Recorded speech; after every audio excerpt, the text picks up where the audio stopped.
তাদের টাকা দিচ্ছে না কেন? কেন্দ্র তুমি জবাব দাও। এই দাবিতে তৃণমূল কংগ্রেস লড়বে। জননেত্রী মমতা ব্যানার্জি জিন্দাবাদ।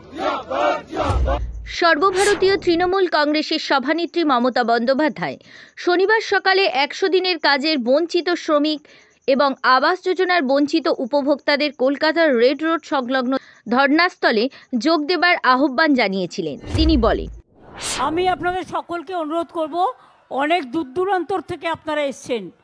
১০০ দিনের বিশেষ করে কর্মীদের নিয়ে যারা কাজ করেছেন, টাকা পাননি, যারা ঘর পাননি, আমি অনুরোধ করব আপনারা বসুন। আপনারা আমাদের নিজেদের ভাই বোনেরা একটু বসে বিশ্রাম নিন। একের পর এক আন্দোলনকারীরা ধর্ণা মঞ্চে তাদের বক্তব্য রাখেন। बंगाल ने इस देश की आजादी के लिए अपना रक्त दिया है।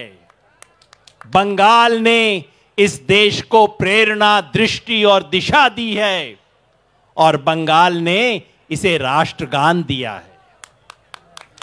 आज का ये जो धरना है, ये दिल्ली में बैठे लोगों को याद दिलाने के लिए है कि आप इस देश से दिल्ली दरबार से राज नहीं कर सकते हैं। ये धरना आज बंगाल के सवाल पे है, लेकिन मैं ममता दी को कह रहा था, दीदी आप जो लड़ाई लड़ रही हैं ये सिर्फ बंगाल की नहीं है, ये पूरे देश की लड़ाई है। संविधान बचाने की लड़ाई है, देश की आत्मा बचाने की लड़ाई है। অবশেষে রাজ্যের মুখ্যমন্ত্রী বলে ওঠেন, ২১শে ফেব্রুয়ারির মধ্যেই পশ্চিমবঙ্গ রাজ্য সরকার ২১ লক্ষ ১০০ দিনের কাজের শ্রমিকের বকেয়া টাকা দিয়ে দেবে। কেন্দ্রীয় সরকার ভাবছে বাংলাকে ভাতে মারব। আমি আমার প্রথম পদক্ষেপ আজ বলে যাই, ২১ লক্ষ মজদুরকে যাদের টাকা কেন্দ্রীয় সরকার দেয়নি, আগামী ২১শে ফেব্রুয়ারি তাদের টাকা তাদের ব্যাংক অ্যাকাউন্টে চলে যাবে, রাজ্য সরকার দেবে।